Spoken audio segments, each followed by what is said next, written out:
HF Lenfest's former media mogul, philanthropist, dies. File, in this January 12, 2016, file photo, HF. Jerry Lenfest, owner and chairman of Philadelphia Media Network, PMN, makes an announcement during a news conference at the National Constitution Center in Philadelphia, Pennsylvania. Lenfest, a former cable TV mogul and Philadelphia newspaper owner who gave away most of his $1.2 billion fortune to charity, has died. Lenfest was 88. Family friend Fred Stein said he died Sunday, August 5, 2018, of complications from chronic illness. AP photo, Rich Schultz, file, Philadelphia, AP, HF. Jerry Lenfest, who made a $1 billion fortune in the cable industry and gave almost all of it away, supporting schools, museums, journalism and the arts in Philadelphia and beyond, died Sunday, a family spokesman said. Jerry Lenfest was 88. He was taken Sunday from his Rittenhouse Square home to Penn Presbyterian Medical Center, where he was pronounced dead of complications from chronic illness, said Fred Stein.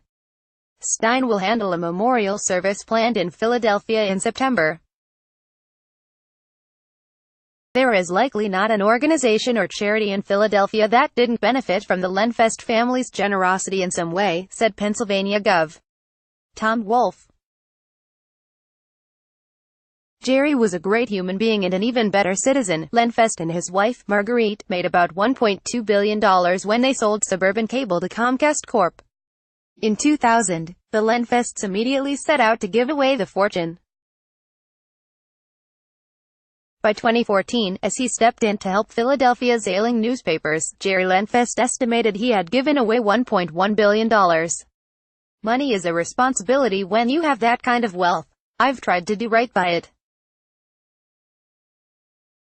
Perhaps the greatest opportunity came with the ownership of these newspapers, Lenfest said in 2016 when he donated the newspapers to a newly created nonprofit.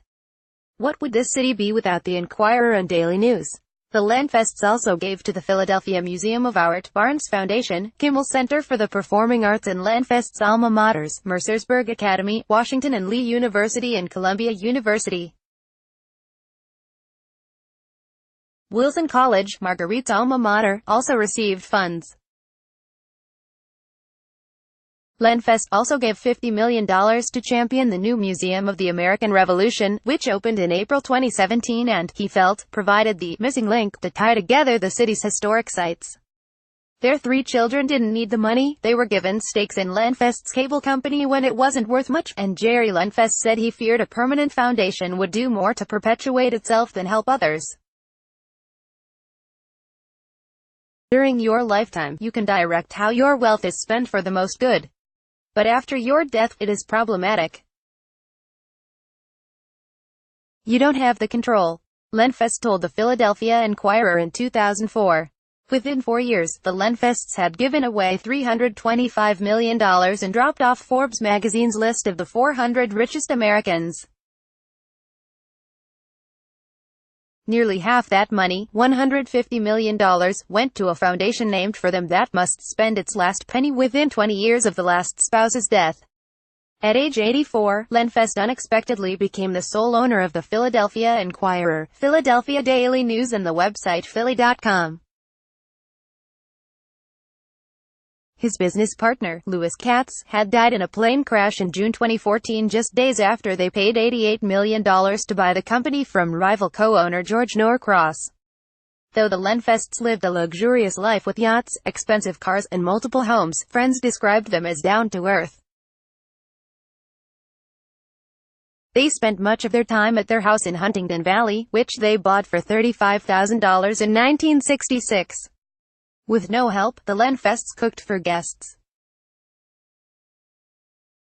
Harold Fitzgerald, Jerry Lenfest and his twin sister, Marie, were born in 1930 in Jacksonville, Florida, but soon moved to Scarsdale, New York, where their father worked in the shipping industry.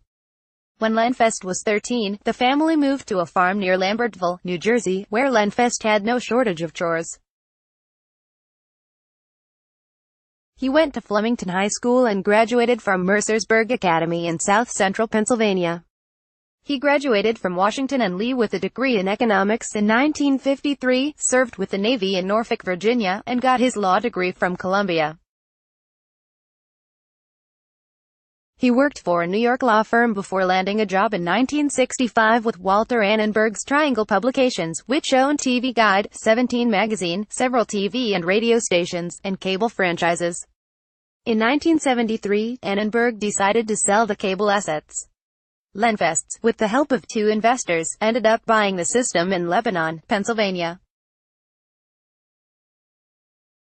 I was editorial director and publisher of 17 magazine and I had an office on Park Avenue. I had a good salary, Lenfest recalled in 2000. I left all that to work out of my basement for 12 years, not nationally known, not a good salary. I used to sleep on the sofa in Lebanon, because I couldn't afford a hotel room. That one system in Lebanon eventually became Suburban Cable, the 11th largest cable company in the country.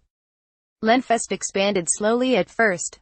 He grew the system in Lebanon, set up cable franchises in towns around Philadelphia, and by 1981 the company had about 40,000 subscribers.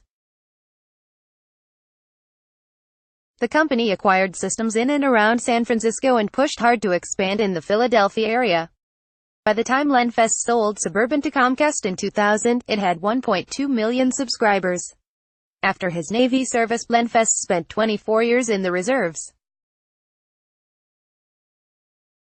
He was honorably discharged with the rank of captain. Copyright 2018 The Associated Press. All rights reserved. This material may not be published, broadcast, written or redistributed. Advertiser content.